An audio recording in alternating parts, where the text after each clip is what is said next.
Stand by national anthem. Stand by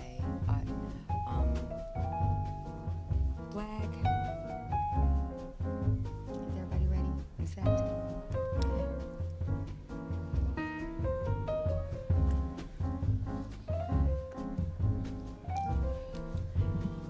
Ladies and gentlemen, please be seated.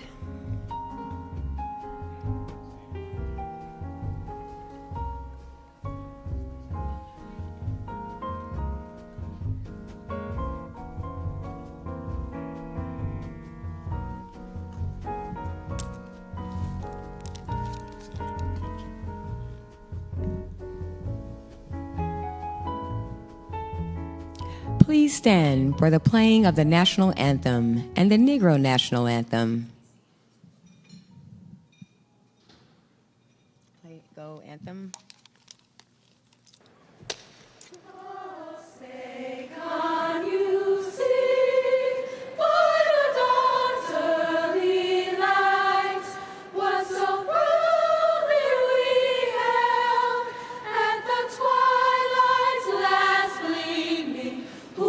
Stripes and bright stars through the perilous fights, o'er the ramparts we watched, were so gallantly streaming.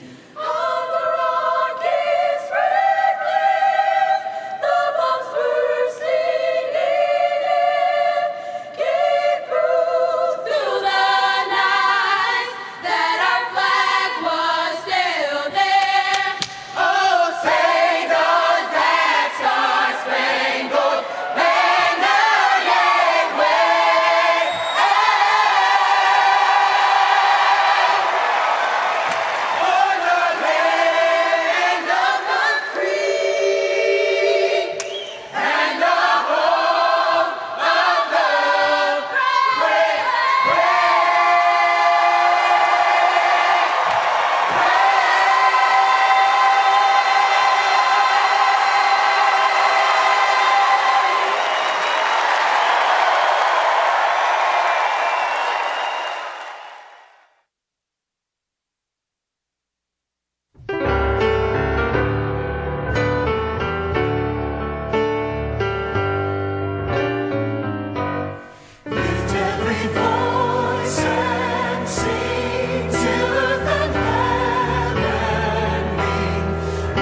Ladies and gentlemen, please welcome African American Mayor CEO Phyllis Dickerson. Well, good afternoon, everyone. It is my honor to welcome you to this very special Fireside Chat, Leadership Beyond the Moment. This conversation sits at the heart of our conference theme, The Voices of a Movement. Because movements just don't succeed as momentum alone, they endure through leadership that is intentional, that is strategic, that understands how to translate vision into lasting impact for our communities. Today's discussion is about exactly that, what it means to lead beyond the moment, how we take the energy of advocacy, the urgency of protecting our democracy, and the responsibility we carry as leaders, and turn those into systems, structures, and opportunities that will outlast all of us. It is especially fitting that we are joined by someone who has not only been a voice in the movement, but a builder of it. Stacy Abrams is a New York Times bestselling author, a business leader, political trailblazer whose work has fundamentally reshaped how we think and civic engagement and democracy. From her historic leadership as minority leader in the Georgia House of Representatives to becoming the first Black woman to be a gubernatorial nominee for a major party in the United States. She has consistently broken barriers while creating pathways for others. Her work in democracy, protection, and voting rights has had national impact. But what makes her leadership powerful is her ability to pair policy with purpose and strategy with storytelling, whether through her writing, her entrepreneur ventures like Sage Works Production, and her decade-long commitment to equity and access. She continues to challenge us to think bigger about what is possible. So today we have the opportunity to hear directly from her, not just about where we are, but where we must go next. This conversation is designed to spark ideas, deepen our understanding, and equip each of you as mayors and leaders with the tools to strengthen your communities, protect the voices of your residents, and build a legacy that truly lasts. So with that, it is my pleasure to welcome to the stage the president of the African American Mayors Association, Mayor Van R. Johnson II, and Stacy Abrams.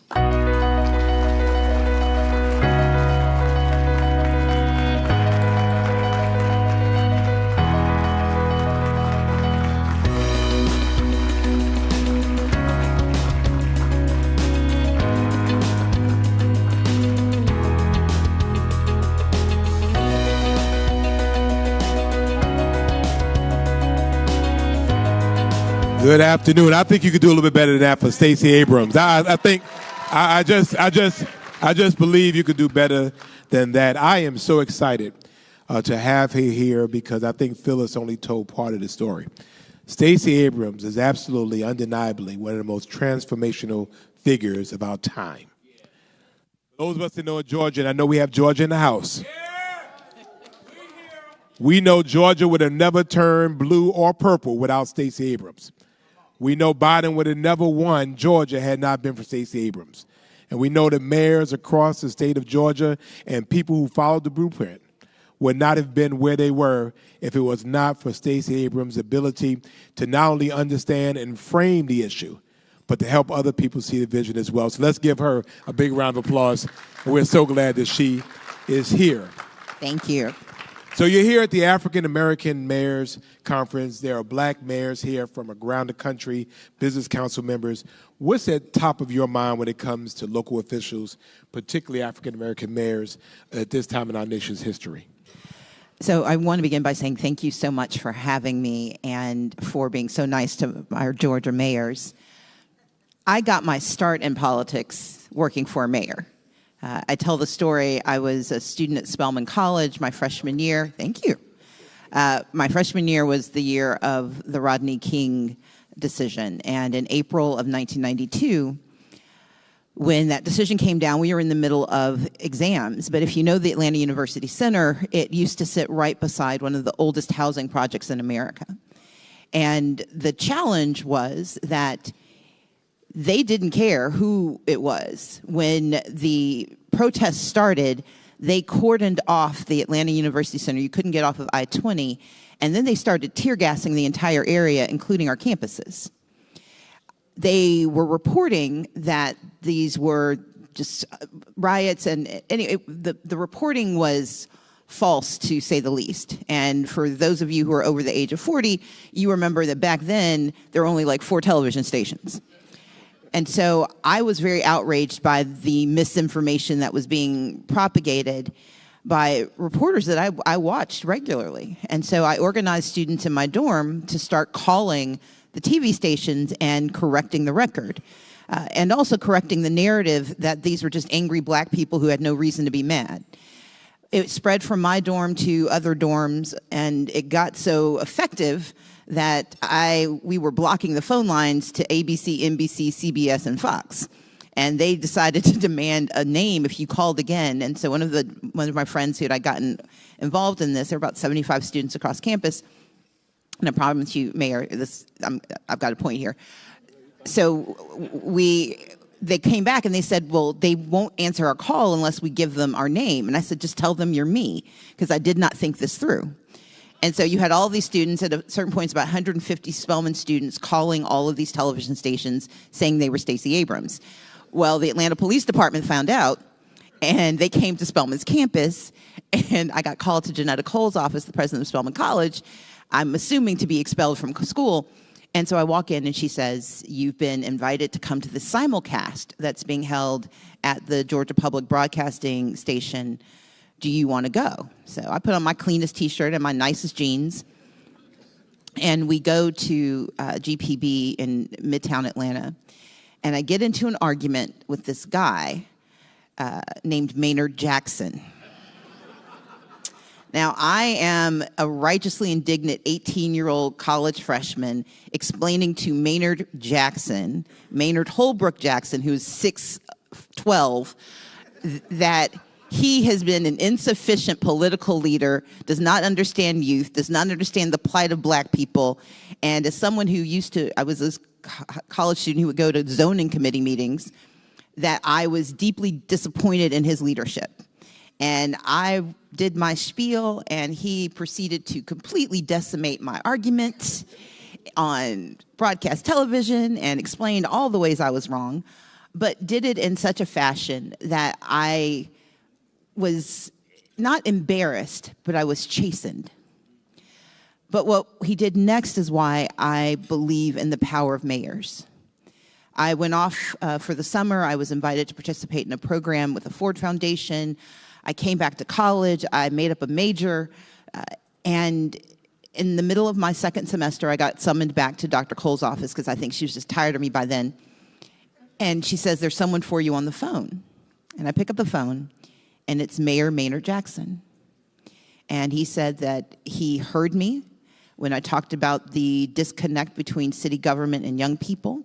He heard me when I talked about the plight of gang violence in Atlanta in the 1990s being connected to the disinvestment in youth organizations and the underfunding of our schools. He heard me when I said that poverty was immoral and that despite the fact that I was a student at Spelman, there but for the grace of God, I could have been a resident of that nearby housing development, and that I believe more should be done. And he said, if you're going to tell me those things, I want to invite you to come and work for the newly created Office of Youth Services.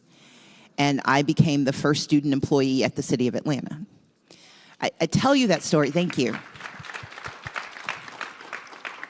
I tell you that story because a mayor changed my life. A mayor heard my plea for my fellow young people at a time when he could have easily ignored it. He listened to what I said about the distance between opportunity and access, even on a campus as august and privileged as Spelman College. And he gave me a position and said, I'm going to show you that you not only can have responsibility, you can have authority.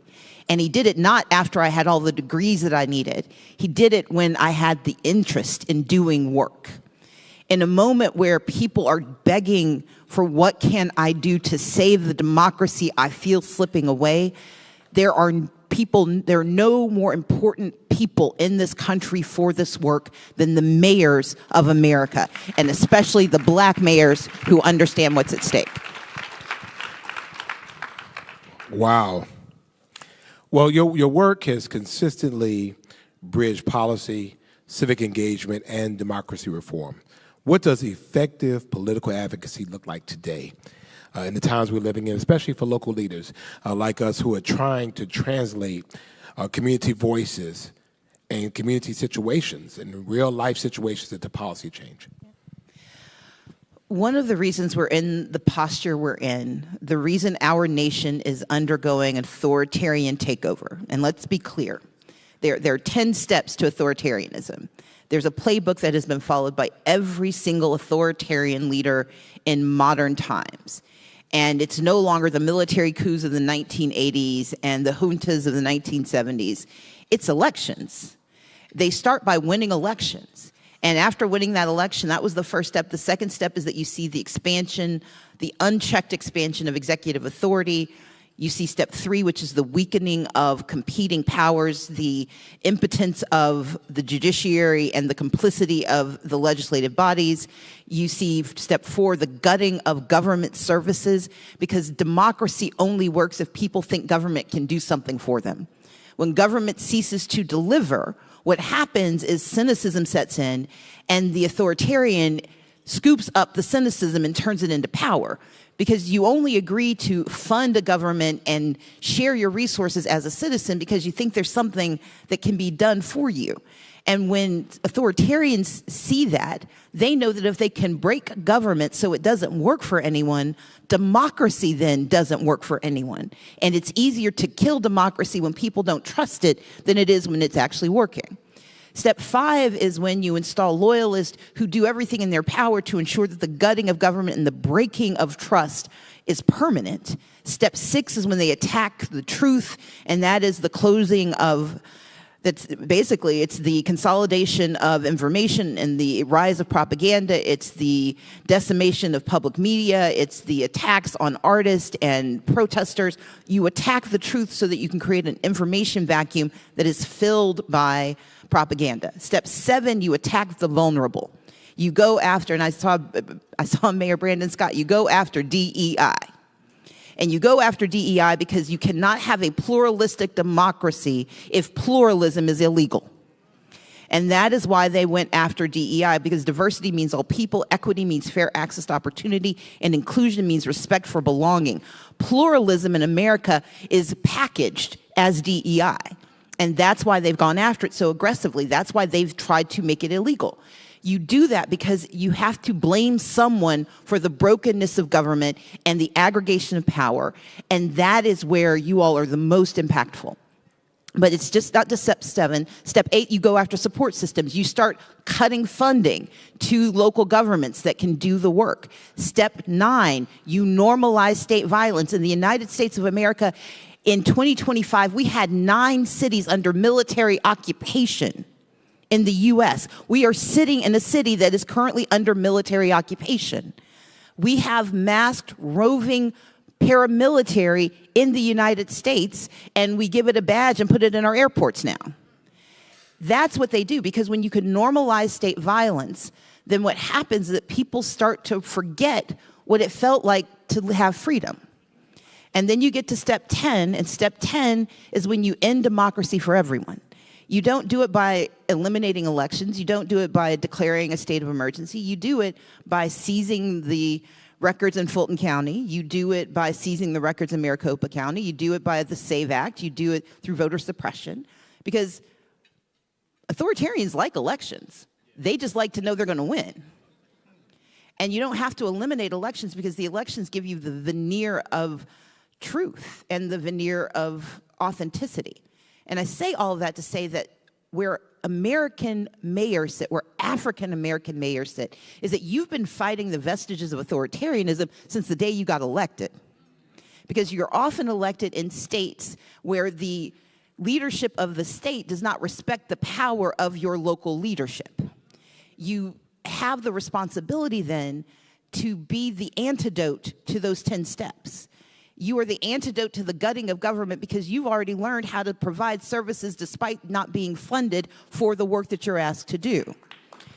You are the ones who understand that the political rhetoric does not reach most of your community because they're just busy trying to survive. And so the place where your political leadership is so important is that you've already learned the tactics for fighting back. And now you have to unite for the strategy of victory. And the tactical reality is that democracy has to deliver not because authoritarianism is in existence, but despite authoritarianism. You have long understood that people don't care about party or politics, they care about their lives. And so if there are 10 steps to authoritarianism, there are 10 steps to freedom and power. And mayors, especially African-American mayors, have already been practicing. You've committed to understanding your responsibility.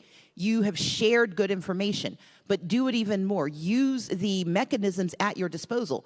You all have government services that your cities provide. Provide information about what people need when you send them the bill. Your water bill should also include information about how people can get access to food services. Your power bill should also include information about when meetings are happening that they could show up to. We have to remember that for a lot of folks, civic engagement is something they hear about, not something they do. And they don't expect government to tell them how to do it better. And one of the ways you can be transformative is being the delivery system so that you're sharing that information. You can help them organize and mobilize by articulating what the gaps are. You all are so busy trying to solve the problems, you forget that people think you are the problem.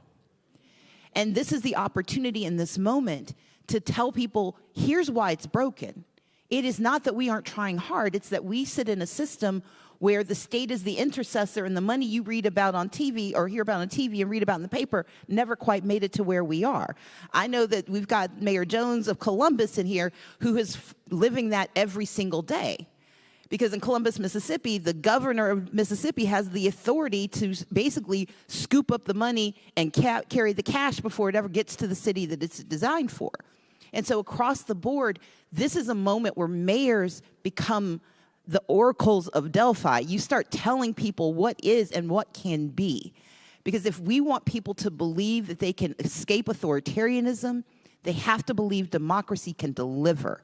And so I've created this campaign called the 10 Steps Campaign. I encourage all of you to look at it. I'm happy to work with anyone on this because we have to, in this moment, use the crisis of losing our system as an opportunity to build the system we always should have had. So given, y'all can clap for that. I mean,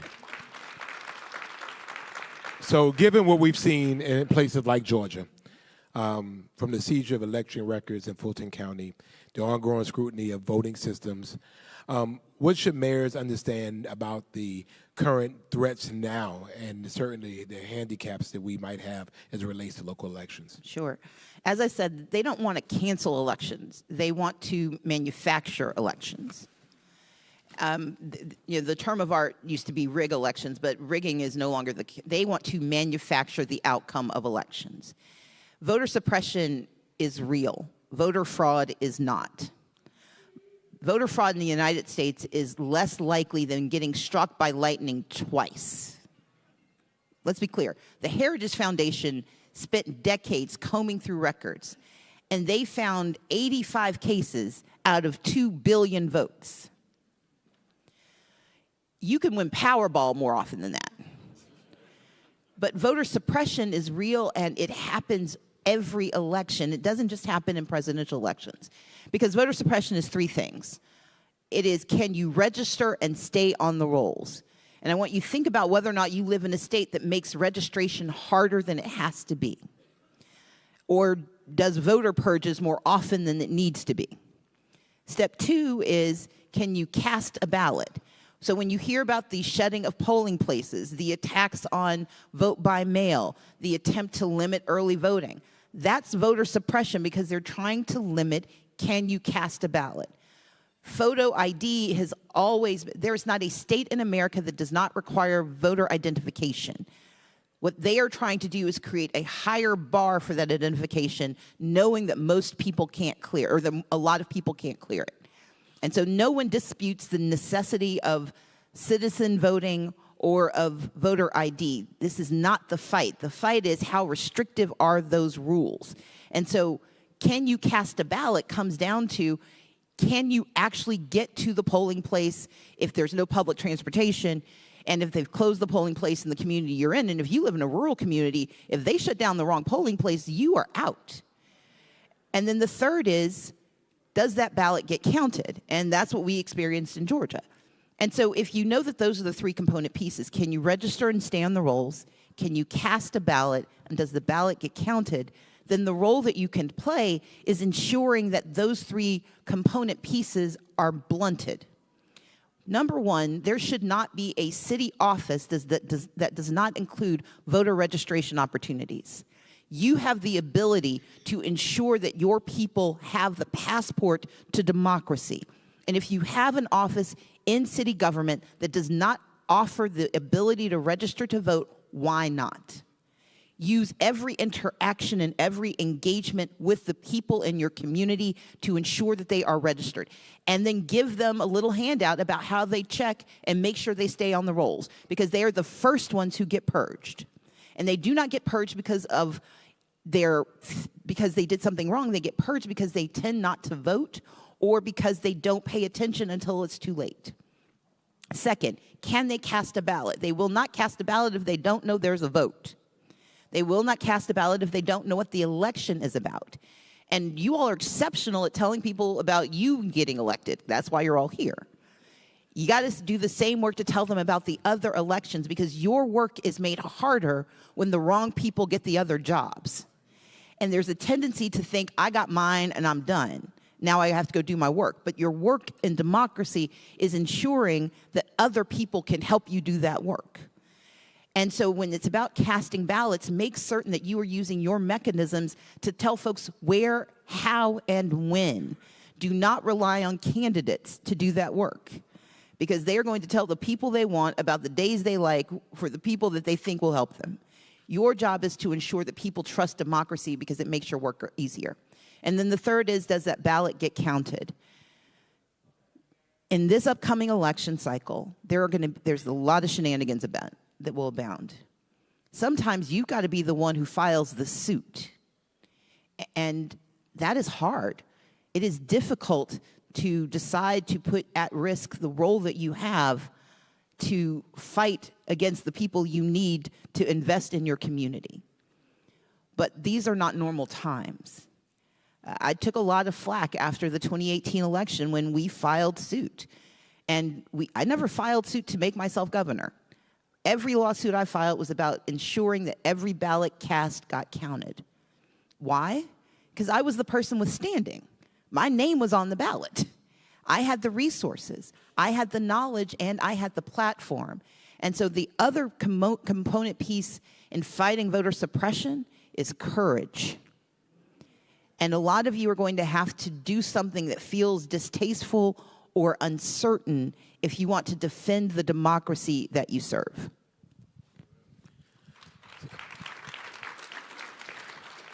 So in that case, there was a price that you paid, a real personal and professional toll.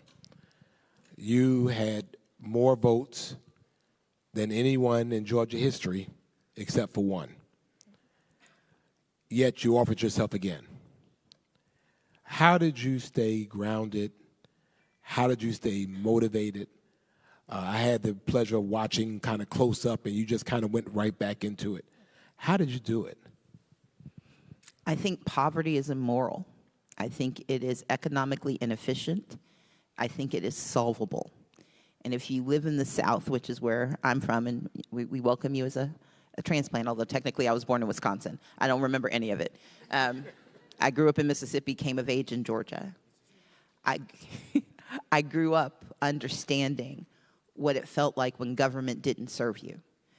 Where we lived in Mississippi, my mom and dad were super voters. They did not miss an election. And yet we had to live on the poor black street on the middle-class side of town so we could get zoned into the good school. My dad had more jobs than that little Jamaican skit in Living Color. My mom was a college librarian who made less money than the janitor who cleaned the college, and she was the head of the library. And so I grew up watching government fail to do its job. And one day, and my parents' response to that was that they would take us out to volunteer. I have 5 brothers and sisters, and one day I just asked them, like, how do y'all think that 6 little black kids and you two are going to fix Mississippi? Like, this math is not mathing. And I asked a slightly more salient way, but my mom said, I said, whose job is this? Because it can't be your responsibility. And my mom and dad said, it's government. Government's supposed to do this. But when government fails, we have to do something about it. And I took that to heart, Mayor. I believe that government is a tool for good. It is the epitome of grace that communities, that people are willing to pour in their resources and their trust into strangers, believing that that will yield the life and outcomes that they need. And standing for governor of Georgia was about doing so in a space and a time and in a place where if we do it right, the world opens up for millions. The first time I tried it, I got really, really, really close. And so I tried it again. Incumbency is a really powerful opponent, though, as, you know, there are a host of challenges. But either time I ran, and if I decide to run for office again, it will always be because I believe that government is a tool for good. And I believe that when we eschew it as a pathway, we give evil the chance to flourish. And so I'm grounded in the belief that my contributions don't require a title, but the work has to get done anyway. And so you and I know this, and Mayor Williams knows this as well. I'd like the title. I haven't had one in a really long time. But not getting the title doesn't exempt you from the work. And if you believe the work matters, then you don't have the luxury of being upset about not having the title. I've instead, every time I haven't won, I create organizations. I create infrastructure. I create systems. Because I may not be able to solve the problems at scale, but I can still do something. And the last thing is, my dad taught us, he used to say, never tell yourself no, let somebody else do it. Now, apparently a lot of people did it both times and told me no. But there were enough people who said yes that the work has to keep going. So yeah, so in that, I mean, I think of Stacy Abrams, I think of fair count. I think of fair fight. There are people who count who did not count had it not been for you. There are people who are registered to vote and now actively vote and would not have had not been for you. That's legacy, that's measurable, and it's sustainable. Oftentimes, leaders, we think about it in terms that are very symbolic. And I'd like to know your thoughts on how do leaders, and you answered some of this about creating legacy that is actually measurable and sustainable. So my team will tell you I make a lot of stuff up. I write books. I start organizations. I believe in the story of democracy as a native good. And I want to correct a record, and you referenced it, but I wanted people to be clear. So in 2018, when we turned out 1.9 million voters, in the previous election cycle, Jason Carter was a fantastic candidate. He was the high water mark for a gubernatorial race at 1.1 million. President Obama in Georgia in 2008 and 2012 hit about 1.4 million. In 2018, we turned out 1.9 million voters on our side of the ballot. That was not voter registration. I'd registered about 80,000 voters, but I was running against, at the time, I was fighting against the then Secretary of State, now Governor, and he did a really good job of making sure we did not register 800,000 people. And that number gets used because there were 800,000 unregistered people of color in Georgia in 2014 when I started my voter registration efforts. When I ran my campaign, though, my campaign targeted all 159 counties. I ran for 18 months. I visited every single county. We installed organization and infrastructure in every county. I went to where they filmed Deliverance. We went everywhere. And the yield was extraordinary. We tripled Latino turnout. We tripled Asian American turnout. We increased youth participation by 40%. But my hallmark was that we had the highest turnout of black voters in Georgia history, higher than President Obama. And I had more white people vote for me than Bill Clinton. And the reason I say that is to say that what gets attributed to the mechanics of registration ignored the necessity of voter engagement. That's the work we did. We showed up everywhere. And even though I didn't win, and I didn't win in 22, the infrastructure that we built in 2020 yielded the outcome in the Biden race and in Warnock and Ossoff's races for Senate. It held and sustained. If not for me, it was still in place, and Senator Warnock got reelected. And the reason I say that, when you mention legacy, bless you, my sense of what legacy is can I measure what I've done, and can it sustain when I don't benefit? Too often, we only measure what we do by what we get. I have not benefited directly from my work, but I do not regret for a moment the fact that we went to places and had conversations with people who had never had a politician speak to them. We went into communities where I was warned by the sheriff when I got there, be gone by 5. I took him at his word and I was gone. But I met with folks in those spaces who said, in fact, there's one gentleman, I'd helped him sign up for the ACA. And I remember it's an older white gentleman near the Blue Ridge Mountains. He said, I'm not going to vote for you, but I won't vote against you. I'm like, that's not how democracy works at all, because we don't have ranked choice voting. But what he was saying was, your willingness to show up and serve me changed how I thought about what you could be. And so for me, the legacy that I hope to leave in the work that I always do, it's not to be measured by whether I benefit. It is to be measured by whether there is benefit. And it is to be determined by the longevity of it. So I create organizations not just to put my name on things. I create organizations so other people can do that. Fair Count, Fair Fight, Southern Economic Advancement Project, American Pride Rises, and now the 10 Steps campaign.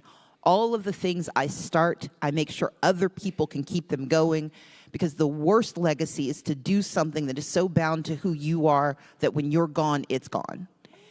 And so I do work to make certain that I can be replaced and that I can be outshined.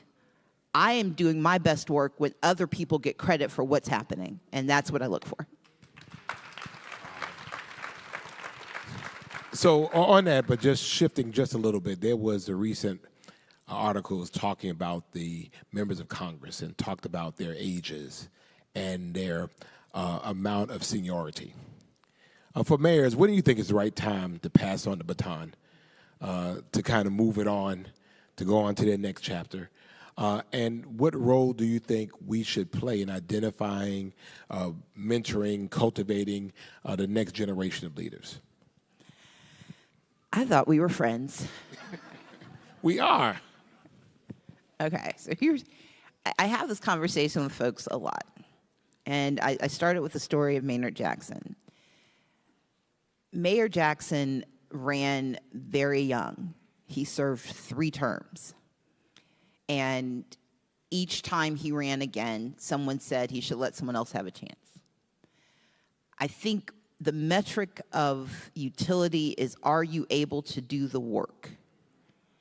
And the measure of your success is, have you built other people who think they can do the work too? I'm less concerned about age as the measure. I am more concerned about vitality Are you still doing the work at the level necessary for the moment that you're in? Are you intentionally cultivating those who can expand the reach? And are you deepening people's understanding? And if you are not doing that because you've been doing it too long, it's time to go. If you are still as eager every day to do this job, okay. But if you're doing the job because you like the title, if you hold the job because you've gotten used to the deference and the parking space, it is time for you to think about something else. But irrespective of when you leave, that is never an excuse for not creating those who should follow you. I have an extraordinary team of people who work with me, and Mayor Johnson, you know, you've met a lot of them. I've intentionally built people who leave me behind. I want you to have something better to do than work for me. I also do my best to curate opportunities for people to outshine me. That's what leadership looks like. And if you are a mayor, then your city council members should be absolutely in competition to show how much better democracy can be. Your constituents should be overwhelmed by how much service they are getting. And the minute that's not what you're able to do, that is the moment you should consider whether there's a book waiting for you to write it. Ouch, right? That got much less applause than everything else I said. We're trying to close our mouths. So my final question. It's been a rough year. We returned to D.C. after a year in the field, so to speak. Many of us have been beat up, beat down, different than before. We come back here with the same heart, but a body that's battered. What inspiration could you give to these warriors who, at the end of this week, we're sending back in the field for another year of service? I laid out the 10 steps to autocracy and authoritarianism. But I'm here to tell you that you are the embodiment of the 10 steps to freedom and power. Step one is that we have to commit to understanding what we face. This is not normal. If you grew up in the South during Reconstruction, that was the last time we had an authoritarian regime, but it concentrated its efforts and its venom on the South and on blacks and Native Americans in the South. But authoritarianism is not new to America. This is just a more vicious, venal version of it that has the benefit of 24-hour, 7-day-a-week broadcast. Our first job is to commit to understanding this is not normal and this is wrong. This is not just politics as usual, and if we win the next election, it changes. No, they are fundamentally trying to change the system of government in the United States. For 250 years, we had the shared idea that we were following a path of democracy towards a pluralistic ideal where everyone had a chance at the American dream, where they would have the education to do what they wanted, the economics to make the living they needed, and elections to put people in power who would make that cycle continue. But we are no longer on that path. We are now on a path of authoritarianism with the outcome of an ethno-fascist, Christian nationalist, proto-natalist nation. And I'm not saying anything they haven't said. They have been unapologetic about the white supremacist underpinnings. Watch what Pete Hegseth has done to the military. If you look at what has happened with the Supreme Court and ICE, there is a Supreme Court decision that says that you can be picked up and detained for your race, your accent, and the language that you speak. And so we cannot pretend that just changing the deck chairs on the Titanic will lift the boat. And so we have to commit to understanding. And mayors, you are the people who most incredibly understand what has changed. Step two is you have to share it. Sharing it, and as I talked about earlier, use the mechanisms at your disposal, use the bully pulpit that you hold, but also use the integrity that you are endowed with. People know you and trust you. That's why they bother you when you're trying to shop. But they don't want you to tell them everything will be fine. They want you to tell them they're not crazy and they're not imagining this. So share what you know, but share it in a way that isn't, oh, woe is I.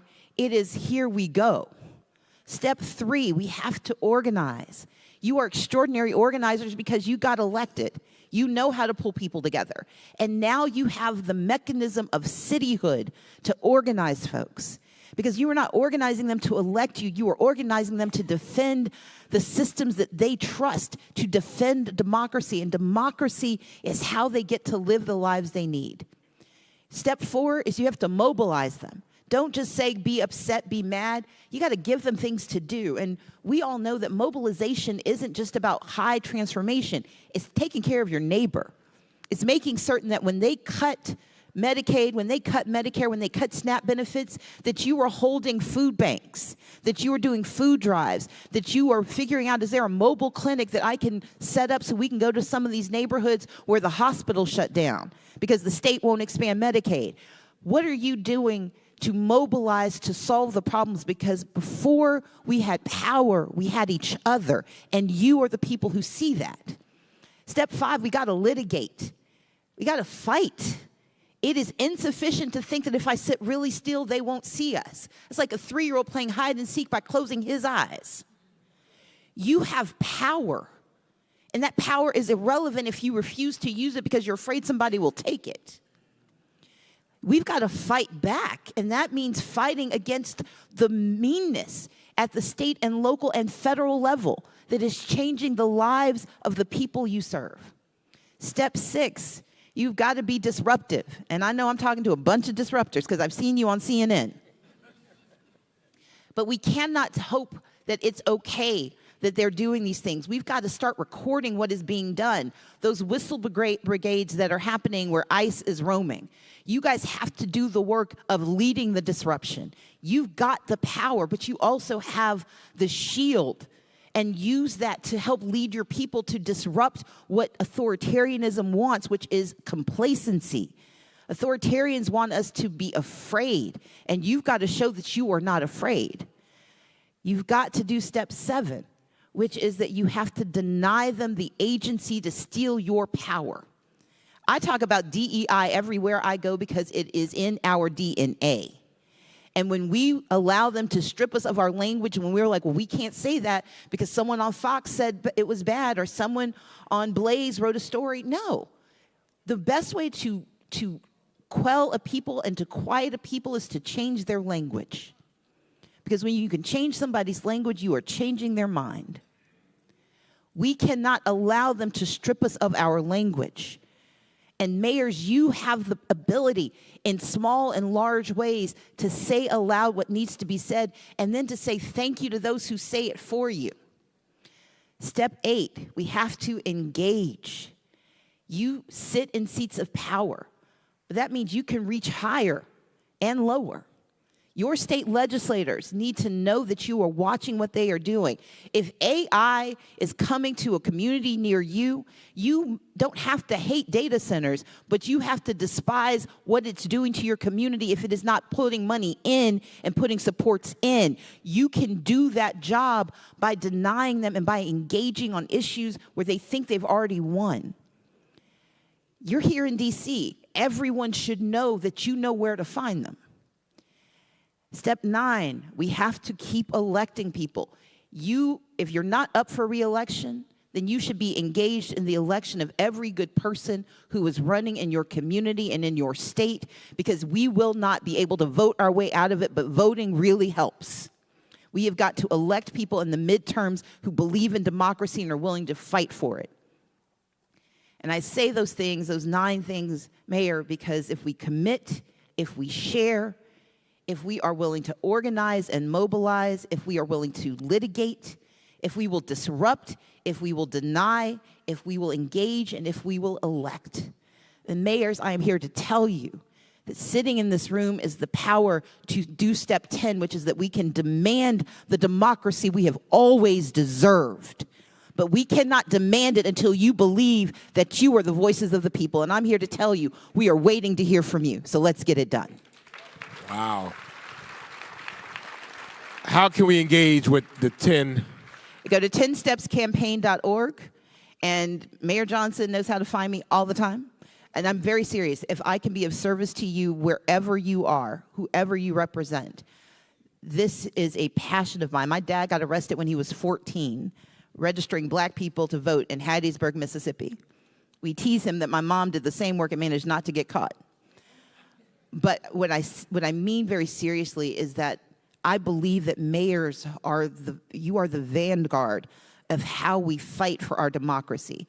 And so sign up for the 10 Steps campaign. Tell every constituent who says, what can I do?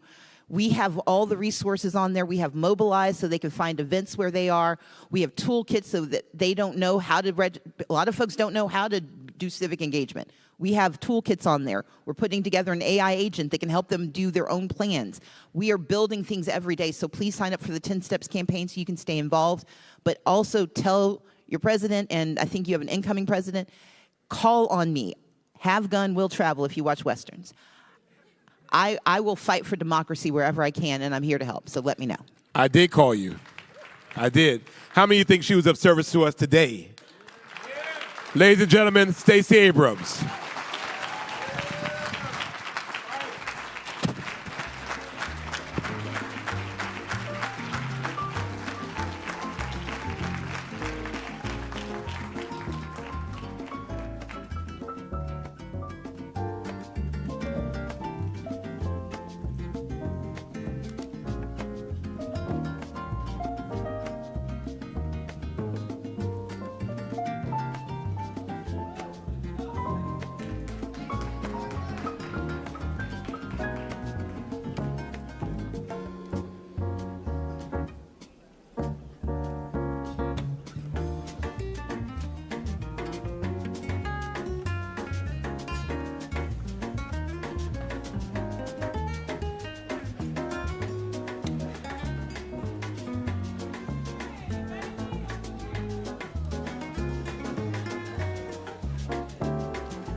Start the session.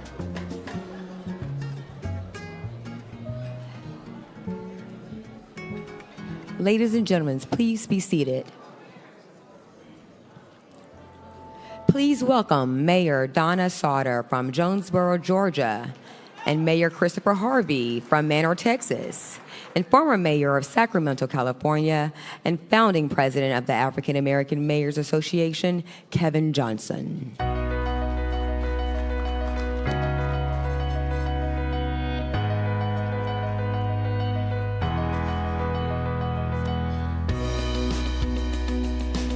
Good afternoon. It is truly an honor to stand before you at the African American Mayors Association Annual Conference. My name is Danya Sauter, and I'm the mayor for the beautiful city of Jonesboro, Georgia, and I serve as this year's chair of the AAMA Scholarship Committee, and I'm so excited to be standing next to my fellow mayor who served as our co-chair. All right, good afternoon, everyone. Good afternoon, everyone. All right, that's better.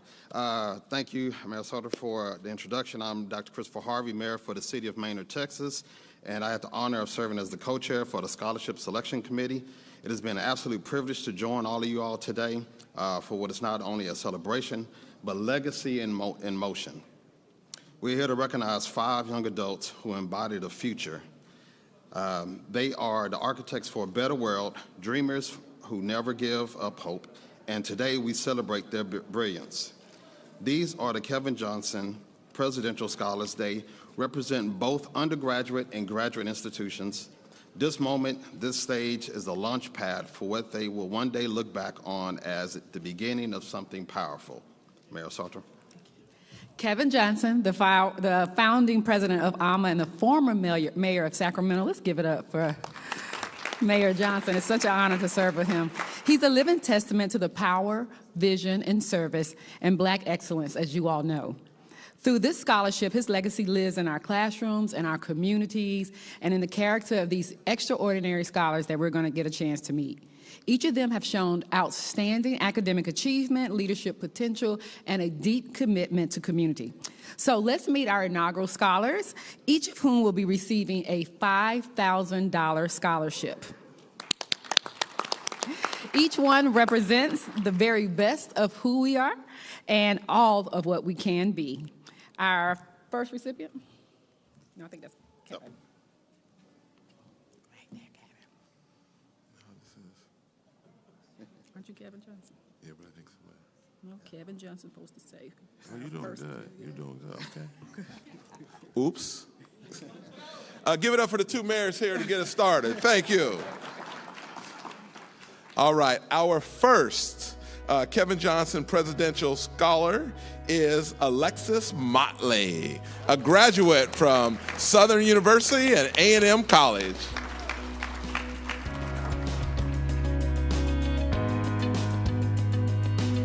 Good afternoon. I bring greetings from Baton Rouge, Louisiana. I am enrolled in the, I guess I'm a little nervous after hearing Stacy Abrams, so let me start over.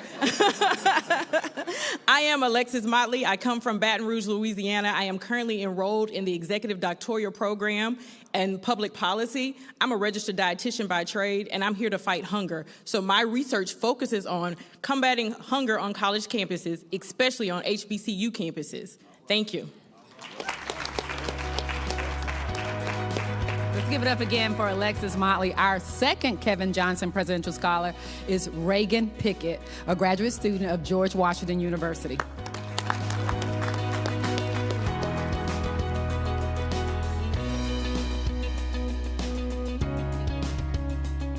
Greetings, everyone. I am Reagan Pickett, a recent graduate of Florida A&M University in Tallahassee, Florida. I am currently attending the George Washington University, where I'm getting my master's in public administration with a concentration in regulatory policy and technology. I have hopes of being a policy analyst at the intersection of law, specifically focusing on AI policy. Thank you.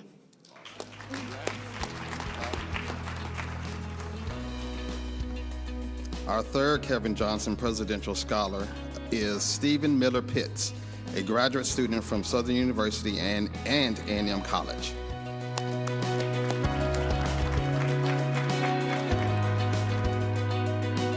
Good afternoon. My name is Stephen Miller Pitts. I live in Virginia. I'm a doctoral candidate at Southern University A&M, pursuing an executive PhD in public policy.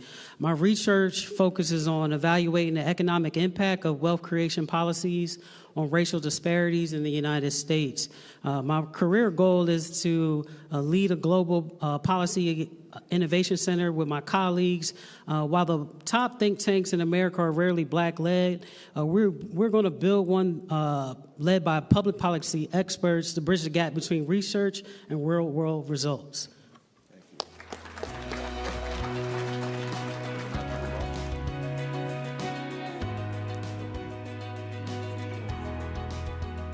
All right, our fourth Kevin Johnson Presidential Scholar is Olivia Blauser, an undergrad student at Tennessee State University.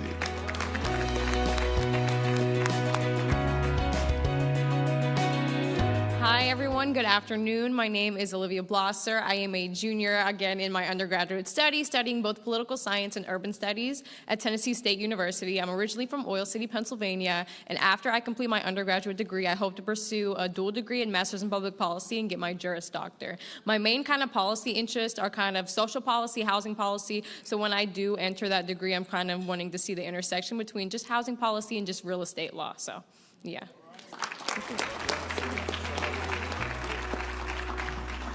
Our final recipient of the Kevin Johnson Presidential Scholarship is Curtis Williams, Jr. He's not actually here in person.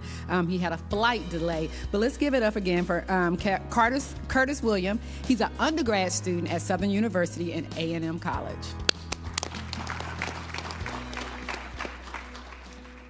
All right, ladies and gentlemen, let's give a big round of applause to all of our scholars. We celebrate all of your accomplishments and thank you again.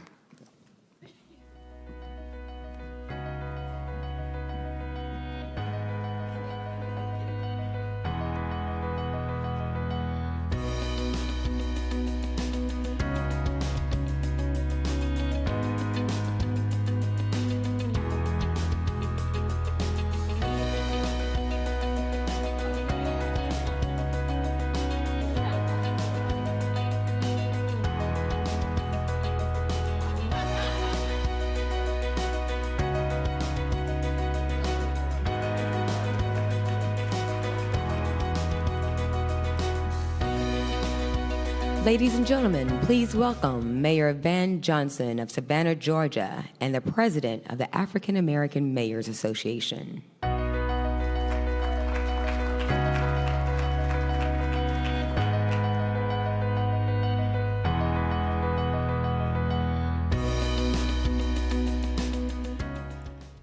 Thank you all so much. Again, I would appreciate a little bit more hype, walk-on music, which...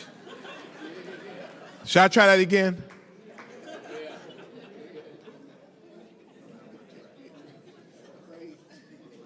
I will. I think I'm going off. Trick Daddy, maybe. I don't know.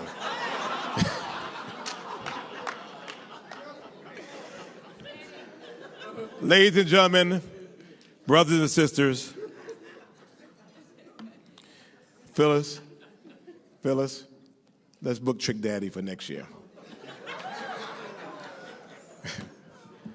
A year ago, on Good Friday, I stood before you humbled by your confidence and inspired by our calling. I spoke about the builder, Nehemiah, who looked at broken walls and saw possibility. He did not ask whether the task would be easy. He asked whether the people were willing.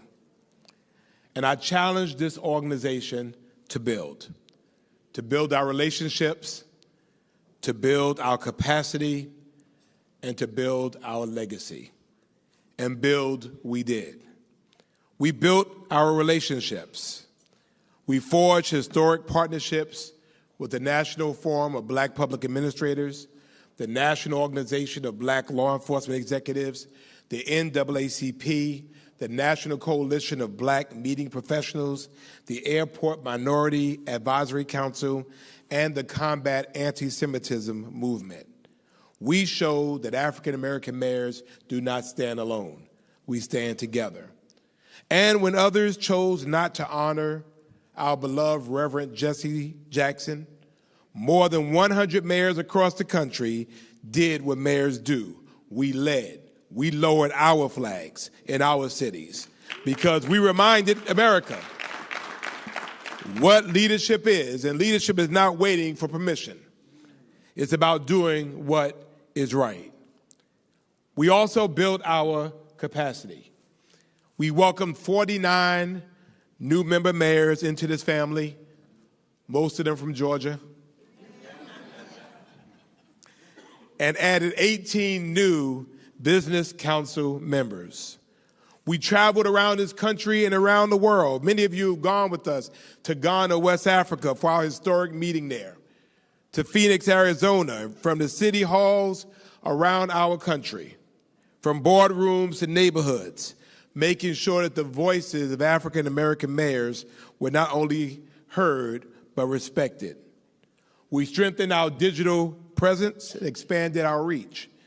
We grew by nearly 1,900 followers on Instagram and more than doubled our Facebook following and increased our YouTube audience. We're working on TikTok. It's just hard. We're just working on TikTok. But those are far more than numbers. They are proof that our message matters, that our work matters, and that people are looking to African American mayors like us for leadership in this moment. Today, AAMA is not just simply participating in the national conversation, we are helping to drive the national conversation. When they came for our mayors and we didn't send for them, when they came to Washington, D.C., and Mayor Bowser, we were here for her. When they came to Los Angeles and came for Mayor Bass, we were there for her. When they came to Chicago and Mayor Brandon Johnson, we were there for him. When they came to Memphis and came for Mayor Young, we were there for him.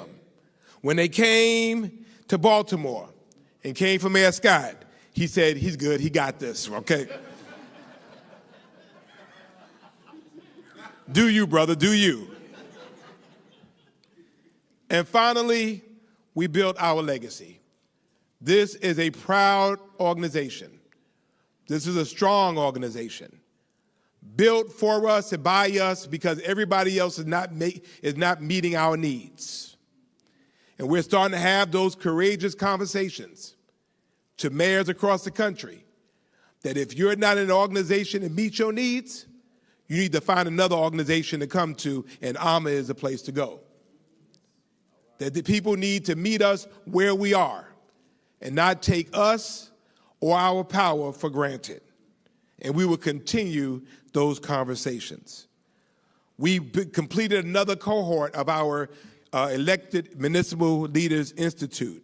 We invested in the next generation through Mayor KJ's Generous Scholarship Award, changing lives.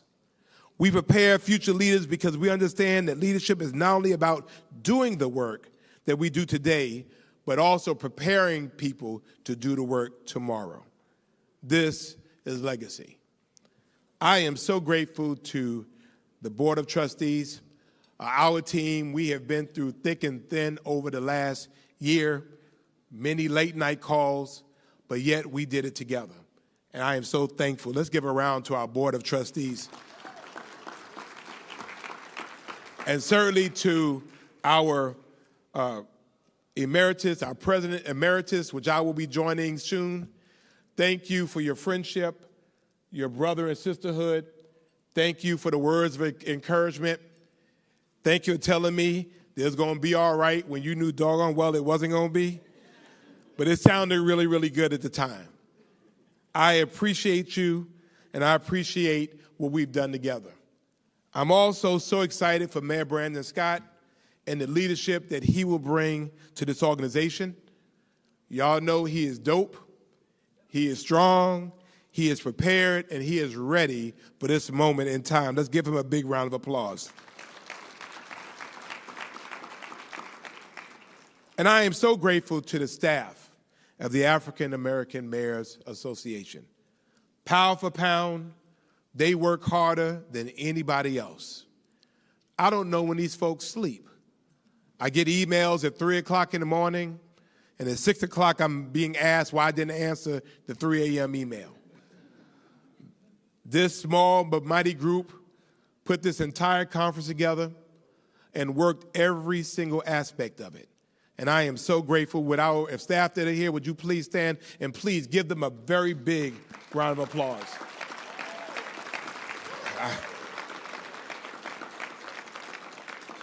And although Phyllis might have them running all over the place, when you see them, I think the greatest thing you could tell them is thank you. This is work that many of you all know is thankless, but it's work that is absolutely necessary, trying to anticipate everything that we feel we may need and protecting us in this space. Finally, certainly to Phyllis Dickerson.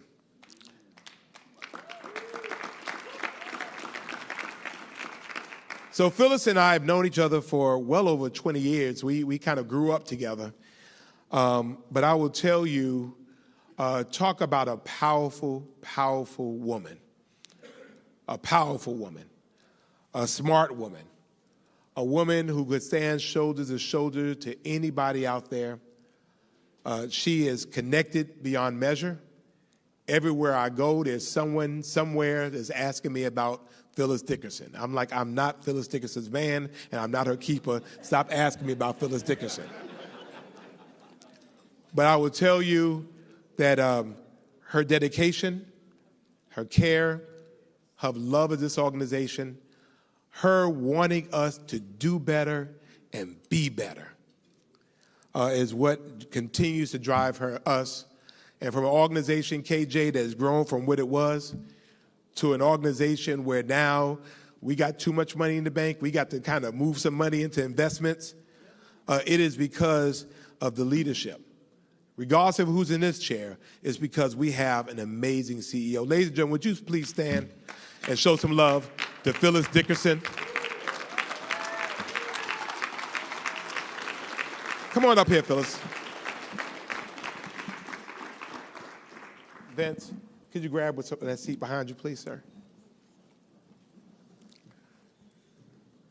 So the old folks used to say in the church that you give people their flowers while they can smell them.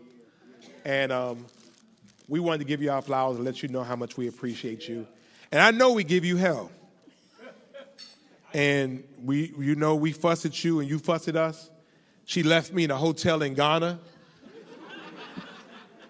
But we know your heart is in the right place. And for you, many, many more years to come. And just thank you for being my friend. Thank you for being an amazing CEO.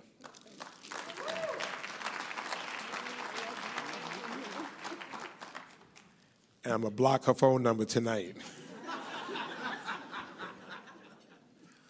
Finally, my brothers and sisters, this has been one of the greatest honors of my life. To serve as president of this organization, I believe I'm the 13th, during such a consequential time has both been humbling and amazing. I have seen firsthand what happens when African-American mayors come together, not as competitors, not as strangers, but as family. We are the descendants of people who built when they told us that we could not. We are the heirs of those who organized, marched, sacrificed, and believed. And now it is and remains our turn. Stony the road we trod, bitter the chastening rod felt in the days when hope unborn had died. Yet with a steady beat have not our weary feet come to the place for which our fathers sighed. The walls we talked about last year are still not fully built. There's still work to do. There are still communities waiting for justice, families waiting for opportunities, and there are cities waiting for hope. And we are who they've been waiting for. But I leave this time in my life more encouraged than ever because I know the power that is in this room. I know the strength. I've seen firsthand the brilliance, the resilience, and the determination of African-American mayors. And I know this one thing. If we continue to build together, there is no wall that we cannot raise. There is no challenge that we cannot overcome, and there's no future that we cannot create. So thank you so much. I thank God for allowing me to serve at a time such as this. I'm better because I served at a time like this, and I go on to this other opportunity. I'm stronger because I've served at a time like this. Thank you all for allowing me to build with you, and let me remind you that we should not grow weary in well-doing, because in due season, maybe not today, maybe not tonight, but in due season, we will reap if we faint not. May God bless you, and may God continue to bless the African American Mayors Association. Thank you all so much.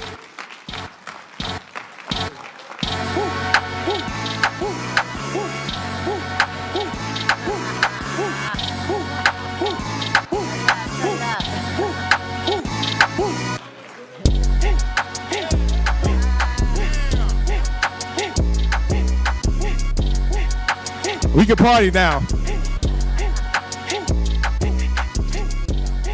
good. So, good evening again. So, I want to also thank Mayor Johnson for his dedication and always answering my phone call or text every time I called him, even late at night. Thank you to Stacy Abrams. I know she had a hard stop and had to run to another event, but thank you, Stacy, for coming anyway. And so a couple of housekeeping notes. So one, before you depart, do not leave now. One, we're going to go into your annual meeting. Annual meeting should take about 10 minutes, and then we're going to do the press conference.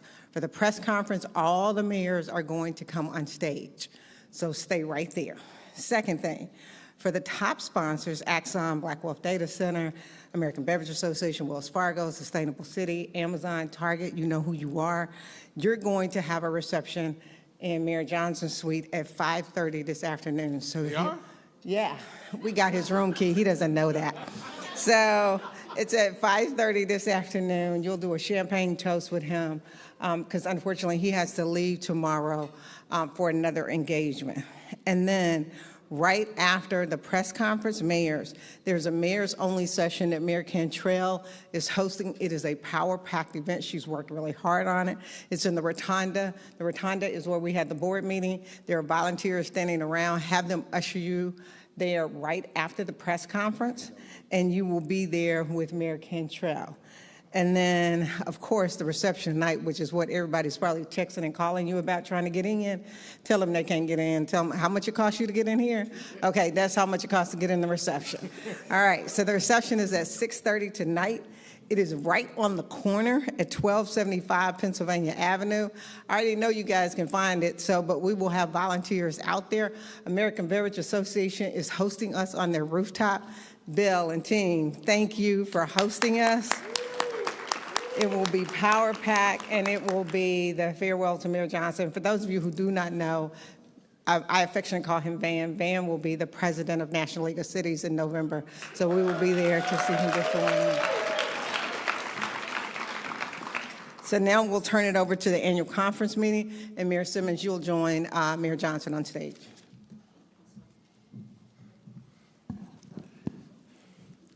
Thank you, Phil. Let's give her another round of applause.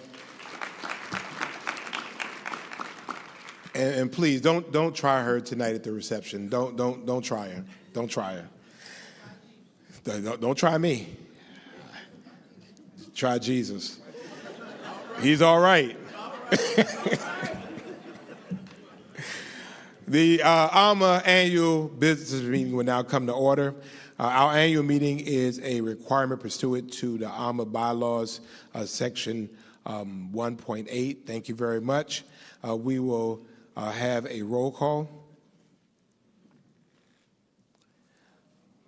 I believe we do have a quorum. We'll have an adoption of our agenda. If there are no objections, the agenda will be adopted. Is there a motion for the agenda? It's been properly moved and seconded. All in favor indicate by saying aye. Aye. Opposed? Motion passes. The minutes and the agenda have been adopted. Report of officers as it relates to the financial stability.